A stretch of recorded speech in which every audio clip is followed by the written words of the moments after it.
வணக்கம் நண்பர்களே. இந்த ஜியோ பாலிட்டிக்ஸில் பொதுவாக நம்ம இந்தியா அமெரிக்கா உறவுகளை பற்றி பேசும்போது இந்த ஷேர் மார்க்கெட் மாதிரி நிறைய அப்ஸ் அண்ட் டவுன்ஸ் இருக்கும். இது ட்ரம்ப் இருக்கும்போதே நடந்துக்கிட்டு தான் இருந்தது. திடீர்னு ரொம்ப நெருக்கமாக செயல்படுவாங்க, திடீர்னு இந்தியாவுக்கு அழுத்தங்கள் கொடுப்பாங்க. இந்த மாதிரியான விஷயங்களே நடந்துக்கிட்டு இருக்கு. இப்போ இருக்கிற காலகட்டத்துக்கு இந்தியா அமெரிக்காவுக்கு ரொம்ப முக்கியத்துவமான தேவைப்படுறாங்க. அதுவும் குறிப்பாக தாய்வான் விஷயங்களில் கண்டிப்பாக ஒரு சில வருடங்களில் சீனா ஏதோ ஒரு பெரிய திட்டம் வச்சுருக்காங்க அப்படின்றதும் சொல்லிகிட்டு இருக்காங்க. ஸோ இந்த நேரத்தில் கூட இப்போ இந்தியா மிக கடுமையான ஒரு பதில் அமெரிக்காவுக்கு கொடுத்துருக்காங்க. ஸோ இதை பற்றின தெளிவான விஷயங்கள் இந்த வீடியோவில் உங்களுக்கு சொல்ல போகிறேன். இது மட்டும் இல்லைங்க, ஒரு முக்கியமான டிஃபென்ஸ் அப்டேட்டும் வச்சுருக்கேன் சொல்கிறதுக்கு.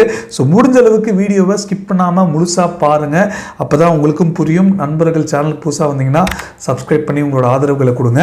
ஃபஸ்ட்டு என்ன பார்க்க போகிறோம் அப்படின்னா, இந்தியா ஒரு முக்கியமான ஒரு கொள்கைகள் மாற்றம் கொண்டு வந்திருக்காங்க. இந்த பாலிசிஸ் எதில் அப்படி பார்த்தீங்கன்னா, அதாவது வெளிநாட்டிலிருந்து இந்தியாவுக்கு இறக்குமதி பண்ணுற பொருட்களில் 100% இம்போர்ட் டியூட்டி வச்சுருந்தாங்க. இது இப்போ குறைக்க போகிறாங்க. கிட்டத்தட்ட இது இம்போர்ட் டியூட்டி இல்லாமல் பண்ண போகிறாங்க சொல்லப்படுது ஒரு சில ப்ராடக்ட்ஸுக்கு. ஸோ இதனால் இப்போ அமெரிக்காவோட பெரும் பணக்காரர் இலன் மஸ்க்கு ஒரு ஜாக்பாட் அடிச்சிருக்குன்னே சொல்லணும். குறிப்பாக அமெரிக்காவிலேருந்து வர இந்த 2 வீலராக இருக்கட்டும், 4 வீலராக இருக்கட்டும், இதெல்லாம் இங்கே இருக்கிற மேனுஃபேக்சரிங் யூனிட்டுக்கு பெரிய பாதிப்பு ஏற்படும் அப்படின்றதுனால தான் இப்போ ஹார்லி டேவிட்சன்லாம் எடுத்துக்கிட்டிங்கன்னா 2 லட்சம் ரூபா பைக்கு தான். ஆனால் இந்தியாவில் 4 லட்ச ரூபான்னு விற்றுக்கிட்டு இருந்தாங்க. ஆனால் இப்போ அவங்க ஹீரோ நிறுவனத்தோட இன்வெஸ்ட்மெண்ட் பண்ணி ஒன்றிணைஞ்சு அதே கம்மி ரேட்டு கொடுக்கறதுக்கு முயற்சி பண்ணுறாங்க. இதே மாதிரி அடுத்த கட்டத்தில் பார்த்தீங்கன்னா இவி கார், இந்த எலக்ட்ரானிக் மார்க்கெட்டை அதிகரிக்கணும். இந்த இவி வெஹிக்கிள் டிமாண்ட் அதிகரிச்சதுன்னா ஒரு மிகப்பெரிய ஒரு மாற்றத்தை கொண்டு வர முடியும், அதாவது ரெவல்யூஷனராக மாற்ற முடியும் அப்படின்ற ஒரு நம்பிக்கையினால இப்போ எந்த ஒரு நிறுவனமும் இவி அதாவது எலக்ட்ரானிக் வெஹிக்கிள் $500 மில்லியன் இந்தியாவில் இன்வெஸ்ட் பண்ணீங்கன்னா உங்களுக்கு இந்த இம்போர்ட் டியூட்டி அதாவது டியூட்டி ஃப்ரீயாக நீங்கள் இங்கே இறக்குமதி பண்ணிக்கலாம் அப்படின்ற விஷயங்கள் சொல்லியிருக்காங்க. இது ரொம்பவும் முக்கியத்துவம் வாய்ந்ததாக இருக்குது. எல்லா காருக்கும் அப்படி பண்ணுற மாட்டாங்க. சீப்பான விலையில் இருக்க காருக்கெலாம் உடனே இங்கே இருக்கிற மார்க்கெட் அடி வாங்குற மாதிரி பண்ண மாட்டாங்க. ஸோ அவங்க ஒரு சில விதிமுறைகள் வச்சுருக்காங்க. இந்தந்த ரேட்டு ஸ்லாபுக்கு மேலே போகிற காருகளுக்கு இந்தந்த டியூட்டி ஃப்ரீ மோஸ்ட்லி லக்ஸரி காராக தான் இருக்கும்னு எக்ஸ்பர்ட்ஸ் கருத்துக்கள் தெரிவிக்கிறாங்க. இருந்தாலும் இந்த அறிவிப்பு குறிப்பா இதுவரைக்கும் ஒரே ஒரு நிறுவனம், அதுவும் இலன் மஸ்கோட டெஸ்லா நிறுவனம் மட்டும்தான் இந்தியாவில் இந்த முயற்சிகள் மூலமா இன்வெஸ்ட் பண்ணி, அதுவும் ஏற்கனவே அவங்களோட பிளான்ட்டுக்கான முதலீடுகளை போட்டிருக்காங்க. அவங்க இன்னும் அதிகமாக ப்ரொடக்ஷன் பண்ணுறதுக்கான இப்போதைக்கு பேட்டரி ப்ரொடக்ஷன்லேருந்து ஃபஸ்ட்டு யூனிட்டை கொண்டு வந்துடும். அதுக்கப்புறம் நம்ம முழுக்க இந்த ஏஷியாவுக்கே இங்கிருந்து இந்தியாவிலேருந்து ஏற்றுமதி பண்ணுறதுக்கான முயற்சிகள் மேற்கொள்கிறாங்க சொல்லப்படுது. ஸோ இது இப்போ இந்த நிறுவனத்துக்கு பலன் கிடைச்சிருக்குன்னா நாளைக்கு இன்னொரு நிறுவனம் வர முடியும். ஸோ இது ஒரு வழி வகுத்து கொடுத்துருக்கு அப்படின்னு தான் சொல்லணும். ஸோ இது மட்டும் இல்லாமல் இந்தியாவோட பொருளாதாரம் கொஞ்சமாக அதிகரிச்சுட்டு வந்துக்கிட்டு இருக்கு. ஸோ அடுத்த ஃபேஸுக்கு போகிறதுக்கான வாய்ப்புகள் இருக்குது. இன்னும் ஹை க்ரோத் ரேஷியோக்கே இன்னும் போல அந்த ஹை க்ரோத் ஃபேஸ் வரத்துக்கு இன்னும் ஒரு 5 to 6 ஆண்டுகள் எடுக்கும். ஸோ அதுக்குள்ள இப்போ எல்லா நிறுவனமும் உடனே இந்த செக்டாரில் முதலீடுகள் பண்ணுறதுக்கான விஷயங்கள் அமைச்சு கொடுத்துருக்கு அப்படின்றது தான் நமக்கு தெரியுது. இதை நான் முதல்ல சொல்லணும்னு நினச்சேன். இது தொடர்ந்து அடுத்து நம்ம முக்கியமாக பார்க்க போகிற விஷயம் என்ன அப்படின்னு பார்த்தீங்கன்னா, ஒரு டிஃபென்ஸ் அப்டேட் தான். அதுவும் பிலிப்பைன்ஸுக்கு இந்தியா பிரம்மோஸ் மிசைல் கொடுத்ததை பற்றி நம்ம நிறைய விஷயங்கள் பார்த்துட்டோம். இதை ஒரு மார்க்கெட்டிங் ஸ்ட்ராட்டஜியாக பயன்படுத்தி இந்த ஆசிய நாடுகளான 10 நாடுகள் கிட்ட அவுட் ரீச் பண்ணிக்கிட்டு இருக்கோம், அவங்க கிட்ட எடுத்துகிட்டு போய் சேர்த்துக்கிட்டு இருக்கோம். ஸோ இருந்தாலும் இதுக்கான விருப்பங்கள் பேச்சுவார்த்தைகள் தொடங்கிட்டு இருக்காங்க.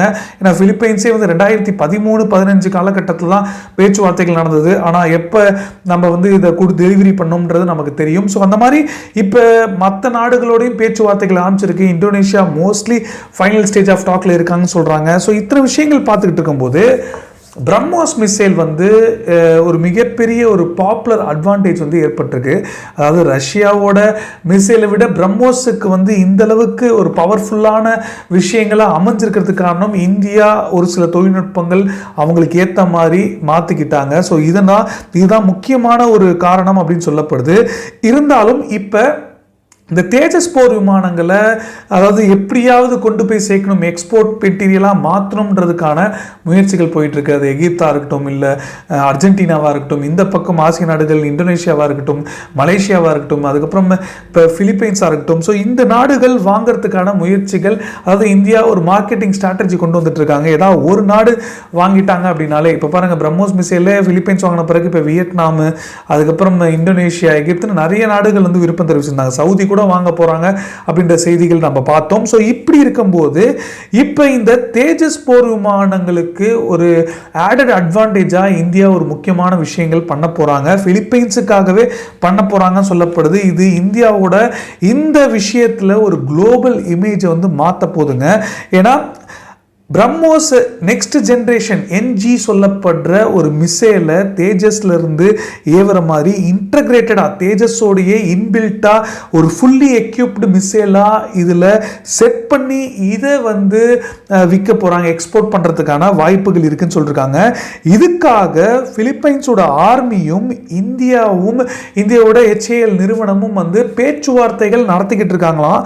ஸோ இந்த பேச்சுவார்த்தைகள் மூலமாக தேஜஸ் MK-1A ஃபைட்டர் ஜெட்டில் பிரம்மோஸ் NG சொல்ல வேரியண்ட் வந்து இணைச்சு இதை எக்ஸ்போர்ட் பண்ண முடியும் அப்படின்ற விஷயங்கள் தெரிவிச்சிருக்காங்க. ஸோ பிலிப்பைன்ஸ் இதை வாங்கினாங்க அப்படின்னா கண்டிப்பாக இது ஒரு மிகப்பெரிய ஒரு விஷயமா மாறும். அது மட்டும் இல்லாமல் பிலிப்பைன்ஸை பொறுத்தளவு அவங்களோட இந்த டிஃபென்ஸ் எக்கோ சிஸ்டம் வந்து கொஞ்சம் கொஞ்சமாக உருவாக்கி வந்துகிட்டு இருக்காங்க. இந்த எப்படியாவது ஒரு மாற்றங்கள் இந்த டிஃபென்ஸ் ரீதியாக நம்ம கொஞ்சம் ஸ்ட்ராங்காக வச்சுருக்கணும். ஏதோ சாதாரண நாடு மாதிரியோ தண்ணியை வச்சு பீச்சு அடிக்கிறது, இந்த சீண்டல்கள் இருக்கு பார்த்தீங்களா, சீனாவோட அவங்களோட இந்த கோஸ்டலில் இருக்கிற சீண்டல்களை வந்து ஒரு ஸ்ட்ராங்கான ஒரு ரெஸ்பான்ஸ் கொடுக்கணும்னு பிலிப்பைன்ஸ் வந்து நினைக்கிறாங்க. ஸோ இதுதான் முக்கியத்துவமாக இருக்க போது இந்தியாவுக்கும் அதே மாதிரி பிலிப்பைன்ஸுக்குமான உறவுகள். ஏன்னா மிலிட்ரி பார்ட்னர்ஷிப் வந்து பயங்கரமான ஒரு க்ளோஸ் ரிலேஷன்ஷிப்பாக மாறி இருக்கு. ஸோ இதை எப்படி இந்தியா பயன்படுத்திக்க போகிறாங்க அப்படின்ற விஷயங்கள் பார்க்கணும். இது மட்டும் இல்லாமல் பிலிப்பைன்ஸை பொறுத்தளவு இந்தியா கிட்டேருந்து வாங்குறது அவங்களுக்கு ஆடட் அட்வான்டேஜாக இருக்குது. காஸ்ட் வைஸாக ஒரு மிகப்பெரிய ஒரு அட்வான்டேஜாகவும் இருக்குது. அதாவது ஒரு டிபெண்டன்ஸ், ஃபாரின் சப்ளை டிபெண்டன்ஸ் வந்து அவங்களுக்கு கணிசமாக குறைஞ்சிருக்கு அப்படின்ற விஷயங்களும் சொல்லியிருக்காங்க. ஸோ கொலாபரேஷனாக இந்தியாவோட போகிறது தான் வந்து நல்ல விஷயமா இருக்கும்னு யோசிக்கிறாங்க. கொலாபரேட்டிவாக இருக்கும்போது நம்ம மொத்தமாக அப்படியே எக்ஸ்போர்ட் பண்ணுற மாதிரி இருக்காது. எப்படி நம்ம ஒரு சில நிறுவனங்கள் குறிப்பாக இப்போ இந்த பாருங்கள் சீகார்டியன் ட்ரோன்ஸு, ஸோ இந்த ட்ரோன்ஸை வந்து இந்தியா கொஞ்சம் நாங்கள் வந்து வாங்கிக்கிறோம், கொஞ்சம் நீங்கள் இங்கே மேக் பண்ணி கொடுங்க அப்படின்ற விஷயங்கள் தெரிவிக்கிறாங்க பார்த்தீங்களா. அந்த மாதிரியான ஒரு கொலாபரேஷன் மெத்தடில் வந்து பிலிப்பைன்ஸ் கிட்ட இந்தியா கையாளலாம் அப்படின்னு சொல்லியிருக்காங்க. ஸோ இதுவும் எப்படி நமக்கு மாற்றங்கள் கொண்டு வரப்போகுது அப்படின்றதை பொறுத்திருந்தா பார்க்கணும். ஸோ அடுத்து நம்ம பார்க்க போகிற ஒரு முக்கியமான ஒரு விஷயங்க, அதாவது இதுவரைக்கும் அமெரிக்காவுக்கும் இந்தியாவுக்குமான உறவுகள் ஓகே நல்ல விதமாக தான் போயிட்டுருக்கு. ஆமாம், அவங்க திடீர்னு ப்ரெஷர் கொடுப்பாங்க, அந்த ப்ரெஷரை எப்படி இந்தியா ஹேண்டில் பண்ணியிருக்காங்க. கடந்த 4 ஆண்டுகளாக குறிப்பாக கொரோனா வைரஸ் தாக்கத்தில் பாரஸ்டிமாலுக்கு அப்படி ஒரு மிரட்டல் விட்டாங்க. அப்போ பிரசிடெண்ட்டாக இருந்த டொனால்ட் ட்ரம்ப். அதுக்கப்புறம் திருப்பியும் டொனால்ட் ட்ரம்ப் எப்படி சேஞ்ச் ஆனார்ன்றதை நம்ம பார்த்தோம். ஸோ இப்போ திடீர்னு இந்த ரஷ்யா உக்ரைன் போர் ஆரம்பிக்கும் போது இந்தியாவுக்கு அழுத்தங்கள் கொடுத்தாங்க. இப்போ வேற வழி இல்லாமல் புரிஞ்சுக்கிட்டோம் இந்தியாவோட கொள்கைகள் எப்படின்னு உணர்ந்துட்டாங்க. ஸோ இத்தனை விஷயங்கள் மாறி வந்துக்கிட்டே இருக்குங்க. இப்போ இஸ்ரேல் பிரச்சனைகள், ஸோ இப்படி வந்துட்டு இருக்கும்போது இந்தியாவோட குறிப்பாக இந்தியாவோட இன்டர்னல் மேட்டர்ஸில் வந்து எப்பொழுதுமே அமெரிக்கா வந்து எங்களுக்கு இந்த டெமோக்ராட்டிக் கண்ட்ரி, இந்த மக்களாட்சி இருக்கிற நாடுகளுக்கு நாங்கள் தான் பெரியண்ணா மாதிரி அவங்க காமிச்சுப்பாங்க. ஸோ அப்படி இருக்கும்போது இப்போ இந்தியா இந்த CAA சட்டம் வந்து கொண்டு வந்திருக்காங்க இல்லையா, இம்ப்ளிமெண்ட் பண்ணியிருக்காங்க. ஸோ இந்த CAA சட்டத்து மூலமாக நீங்கள் வந்து என்ன உங்களோட வியூஸ் இருக்குது, நீங்கள் இதை கவனிக்கிறீங்களா அப்படின்ற ஒரு ஜேர்னலிஸ்ட் வந்து ஒயிட் ஹவுஸ் ரெப்ரசன்டேட்டிவ் கிட்ட கேட்டிருக்காங்க நேத்தி. ஸோ இதுக்கு அவர் வந்து என்ன பதில் சொல்லியிருக்காரு அப்படி பார்த்தீங்கன்னா, எங்களுக்கு இதோட கன்சர்ன்ஸ் புரியுது, நாங்கள் கூர்ந்து கவனிச்சுக்கிட்டு இருக்கோம், நாங்கள் மானிட்டர் பண்ணிக்கிட்டு இருக்கோம் அப்படின்ற ஒரு பதிலை வந்து அவர் கொடுத்துருக்காரு. இந்த பதில் தான் இந்தியாவை மிகவும் கோமூட்டி பார்த்துருக்கு. முதல்ல CAA என்ன, இதை முதல்ல தெரிஞ்சுக்கோங்க. இது ஏற்கனவே குடிமக்களாக இருக்கிறவங்களுக்கு எந்த பாதிப்பும் கிடையாது. இங்கே ஏதாவது ஒரு பிரச்சனைகள் மூலமாக இந்தியாக்குள்ளே வரணும், லீகலாக வரணும் நினைக்கிறவங்களுக்கு தான் வந்து இந்த விஷயங்கள், இந்த சட்டம் வந்து சொல்லுது. ஸோ இதுவே தெரியாமல் ஏதோ க்ளோஸ்லி மானிட்டரிங்னு ஒரு இந்தியாவில் இருக்கு, அதுவும் இன்னொரு நாட்டோட உள்நாட்டு விஷயங்களில் இப்படி தேவையில்லாமல் மூக்க நுழைக்காதீங்க அப்படின்னு வெளிப்படையாக ஒரு எச்சரிக்கை விடுற மாதிரி நம்மளோட ஃபாரின் மினிஸ்ட்ரி ஸ்போக் பர்சன் அவர்கள் வந்து தெரிவிச்சிருக்காரு. அதாவது அமெரிக்காவுக்கு ஒரு கடுமையான ஒரு பதிலடி கொடுத்திருக்காரு.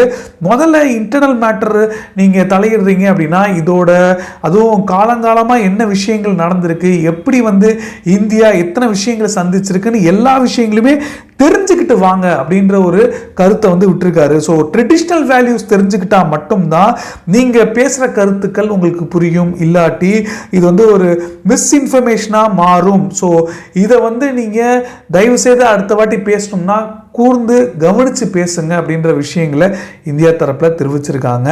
ஸோ இதை பற்றின உங்களோட கருத்துக்களை மறக்காமல் கீழே கமெண்ட்டில் சொல்லுங்கள், நானும் படித்து தெரிஞ்சுக்கிறேன். ஆனால் எனக்கு என்ன தோணுது அப்படின்னா, வெளிப்படையாக இந்த குரு பத்வந்த் சிங் பனு வந்து இந்தியாவுக்கு எதிராக கோஷங்கள் விடுறான், இந்தியாவுக்கு எதிராக வீடியோ ரிலீஸ் பண்ணுறான், அதை பண்ணுவேன் இது பண்ணுவேன்னு மிரட்டல் விடுறான். ஆனால் ஒரு பயங்கரவாதத்துக்கு ஆதரவாக உங்கள் நிலப்பரப்பை நீங்கள் வந்து பயன்படுத்திக்கிட்டு இருக்கீங்க, அதாவது சேஃப்கார்ட் பண்ணி வச்சுருக்கீங்க அவனை. ஸோ அப்படி ஒரு செயல்களை வந்து நீங்கள் பண்ணிக்கிட்டு இருக்கீங்க.